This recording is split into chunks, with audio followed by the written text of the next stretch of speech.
इस वीडियो का टाइटल है why I did this in class 8। इसका टाइटल ये भी हो सकता था कि why I don't did this in class 8। अब ऐसा इसलिए क्योंकि काफी सारी ऐसी चीजें हैं जो मैं क्लास 9th में आने के बाद समझा हूँ, जो कि या तो मैंने क्लास 8th में कभी की नहीं या कभी ध्यान नहीं दिया। तो अगर आप भी क्लास 8th में हो या क्लास 8th में आने वाले हो तो मैं 100% एक्यूरेसी के साथ कह सकता हूँ कि अगर आपने इस वीडियो को एंड तक बिना स्किप करे देखा और सभी बातों को अच्छे समझ के उन्हें अप्लाई भी किया तो ये वीडियो सच में आपके लिए लाइफ चेंजिंग साबित होगी। तो अब चलो, जिससे पहले चीजें कॉम्प्लिकेटेड होने शुरू हो, हम शुरुआत करते हैं हमारे पॉइंट नंबर 1 के साथ। और हाँ, एंड तक बने रहना क्योंकि लास्ट में आपके लिए एक स्पेशल बोनस टिप भी है। And now move two point number 1।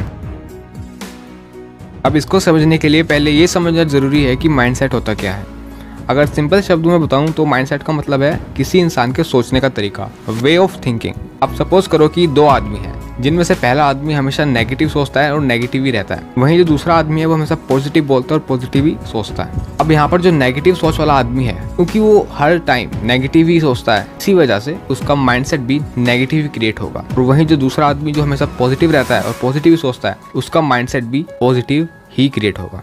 तो अब क्या लगता है कि जो नेगेटिव माइंडसेट वाला आदमी है उसके साथ कभी कुछ पॉजिटिव हो सकता है, या फिर जो पॉजिटिव माइंडसेट वाला आदमी है उसके साथ कभी कुछ नेगेटिव हो सकता है? अब बिग नो, राइट? अब यहाँ पर हमने बात की है दो तरह के माइंडसेट्स के बारे में, एक पॉजिटिव और एक नेगेटिव, पर और भी बहुत तरह के माइंडसेट्स होते हैं। अगर आप उन सब के बारे में डिटेल में सब कुछ सीखना चाहते हो तो मैं आपको रिकमेंड करूंगा कार्लोस ड्वेक की ये बुक, जिसका नाम भी है माइंडसेट। पर रुको, अगर आपको बुक रीडिंग में ज़्यादा इंटरेस्ट नहीं है या आपकी इंग्लिश इतनी ज़्यादा अच्छी नहीं है तो आप इस बुक की ऑडियो समरी भी यूट्यूब पर देख सकते हो, वरना बाकी तो आपको पता ही होगा कि reading is more effective than listening, right? तो आप इस बुक को अमेजोन या फ्लिपकार्ट से बाय करके भी पढ़ सकते हो, जिसका लिंक मैं आपको नीचे डिस्क्रिप्शन में प्रोवाइड कर दूंगा। तो चलो, अभी तक हमने माइंडसेट के बारे में एक बेसिक जानकारी तो ले ली है, और अब देखते हैं हम इसका यूज करके अपनी स्टडीज को कैसे इंप्रूव कर सकते हैं। अब ये समझो कि कोई भी बच्चा टॉपर कैसे बनता है। एक फेलियर में और एक टॉपर में क्या अंतर होता है तो दोनों इंसान ही, दोनों के पास दिमाग है, पर यहाँ अंतर आता है माइंडसेट में।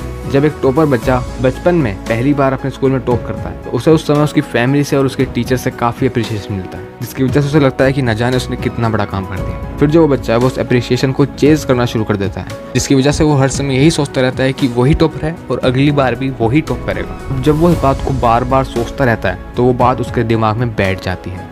इसी को कहते हैं अफर्म करना, जो वो शायद जाने अनजाने में करता रहता है। एंड हेंस उसका माइंडसेट भी एक टॉपर बच्चे वाले ही क्रिएट हो जाता है, जिसकी वजह से वो हर एग्जाम में टॉप करता जाता है। और वहीं जब इसका अपोजिट होता है, यानी कि एक बच्चा जब पहली बार फेल होता है तो उसके सभी जानने वाले उसे काफी डिमोटिवेट करते हैं, और टीचर्स तो ये तक भी कह देते हैं कि वो बच्चा अपनी लाइफ में कभी भी कुछ नहीं कर सकता। और यहाँ पर ही वो बच्चा जाने अनजाने में नेगेटिव एफर्मेशंस करना शुरू कर देता है, एंड हेंस उसका माइंडसेट भी एक फेलियर बच्चे वाला ही क्रिएट हो जाता है। तो अब सवाल आता है कि हमें क्या करना चाहिए। देखो, अगर आपके साथ भी उस फेलियर बच्चे की तरह ही हुआ है तो आप पॉजिटिव एफर्मेशंस का यूज करके उस फेलियर वाले माइंडसेट से बाहर आ सकते हो। आप दिन में 2 से 3 बार इसका यूज कर सकते हो, जैसे कि आप सोच सकते हो कि I am the topper, I will top this time, etcetera etcetera. ये ट्रिक सच में इतनी इफेक्टिव है कि इसी का यूज करके जहां मेरे क्लास 8 में हाफ ईयरली एग्जाम्स के समय साइंस में केवल 80 आउट ऑफ 60 मार्क्स ही आए थे, वहीं मैंने इस ट्रिक का यूज करके फाइनल एग्जाम्स में literally 80 out of 79.5 marks score किए थे। पर आपको एक चीज का और ध्यान रखना होगा कि केवल चीजें सोच लेने से नहीं होती, हमें एक्शन भी लेना पड़ता है। ये मोस्ट इंपॉर्टेंट बात है, क्योंकि काफ़ी लोग बैठे बैठे सब कुछ सोचते तो रहते हैं और कभी कुछ काम नहीं करते, कोई एक्शन नहीं लेते, वर्क नहीं करते उस चीज़ को अचीव करने के लिए। जब तक हम कोई एक्शन नहीं लेंगे, जब तक इन एफर्मेशंस का भी कोई फायदा नहीं होने वाला है। और हाँ, अगर हो सके तो इस वीडियो को अपने पेरेंट्स को भी ज़रूर दिखाना। तो चलो अब बढ़ते हैं हमारे पॉइंट नंबर 2 की ओर, जो कि है not having a clear goal. अब ये पॉइंट ज़्यादा इंपॉर्टेंट इसलिए भी हो जाता है क्योंकि काफ़ी सारे ऐसे स्टूडेंट्स हैं जिन्हें ये तक भी नहीं पता कि वो स्टडीज़ क्यों कर रहे हैं। देखो, नॉलेज गेन करना एक अलग चीज़ है और वो इम्पोर्टेंट भी है, पर एट द एंड हम पढ़ इसीलिए रहे हैं क्योंकि हमें अपनी लाइफ में कुछ अचीव करना है, और वो कुछ भी हो सकता है। हो सकता है किसी को डॉक्टर बनना हो सकता है किसी को सीए करना हो सकता है किसी को आई-10 बनना हो, और भी बहुत सारे करियर ऑप्शंस है। अब मानो कि 2 फुटबॉल टीम है, दोनों ही फुल जोश में है और दिमाग में बिठा के आया है कि जीतेंगे तो वही। अब मैच शुरू होता है और दोनों ही टीम बहुत अच्छा परफॉर्म कर रही होती है। अब मैच स्टार्ट हुए 2 घंटे हो चुके हैं और दोनों टीम का स्कोर 0 है। अब मैच आगे बढ़ता है और अब मैच शुरू हुए पूरा 1 दिन हो चुका था, पर अभी भी दोनों टीम के स्कोर 0 ही थे। पता है ऐसा क्यों हो रहा था? क्योंकि जिस ग्राउंड में वो मैच खेला जा रहा था उस ग्राउंड में कोई गोल पोस्ट था ही नहीं, तो गोल करते कहाँ? अगर वो दोनों टीम अगले 10 साल तक भी उस गेम को खेलते रहते, दोनों का स्कोर आखिरी में भी 0 ही रहने वाला था। वैसे ही आप कितनी भी मेहनत कर लो, पर लेकिन आपके पास अगर उस गोल पोस्ट की तरह ही कोई गोल नहीं है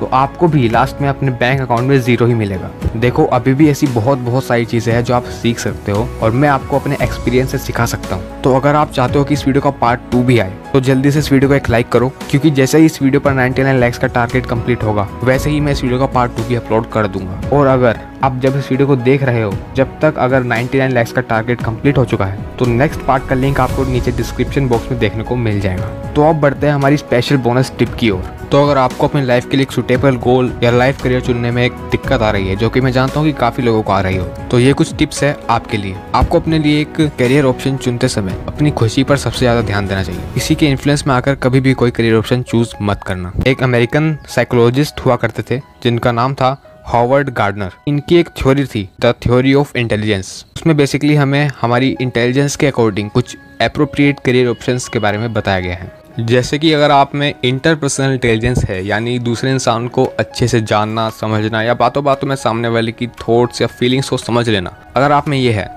तो इस थ्योरी के अकॉर्डिंग आपके लिए बिजनेसमैन या वुमेन का करियर चुना गया है। सेकंड टाइप ऑफ इंटेलिजेंस है लॉजिकल मैथमेटिकल इंटेलिजेंस, यानी आप मैथ्स में काफ़ी अच्छे हो या फिर आपकी कैलकुलेशन स्पीड काफ़ी अच्छी है तो आपके लिए कोडिंग में या इंजीनियरिंग में करियर चुना गया है। नेक्स्ट इंटेलिजेंस है विजुअल स्पेक्टियल इंटेलिजेंस, यानी कि आप किसी भी चीज़ को अच्छे तरीके से आसानी से विजुअलाइज कर सकते हो। आप किसी भी चीज़ का मन में एक 3D शेप बना सकते हो। अगर ये इंटेलिजेंस आपके अंदर है तो आपके लिए आर्किटेक्चर और प्रोडक्ट डिजाइनिंग में करियर चुना गया है। नेक्स्ट इंटेलिजेंस है म्यूजिकल इंटेलिजेंस, म्यूजिक को आसानी से समझना या फिर उसे क्रिएट करना। अगर आप में ये है तो आपके लिए म्यूजिक में ही करियर चुना गया है। नेक्स्ट टाइप ऑफ इंटेलिजेंस है लिंग्विस्टिक इंटेलिजेंस, यानी शब्दों की स्किल। आप अपने थॉट्स को, फीलिंग्स को पेपर में अच्छे से लिख सकते हो। Obviously the career option is author and content writer. And the next type of intelligence is body kinesthetic intelligence, यानी कि आप स्पोर्ट्स में काफी अच्छे हो तो आपके लिए करियर चुना गया है स्पोर्ट्स में और आर्मी में। And next is intrapersonal intelligence, यानी खुद के दिमाग को अच्छे जानना, खुद को अच्छे से जानना। अगर आप आसानी से अपने माइंडसेट को जान सकते हो सो द जॉब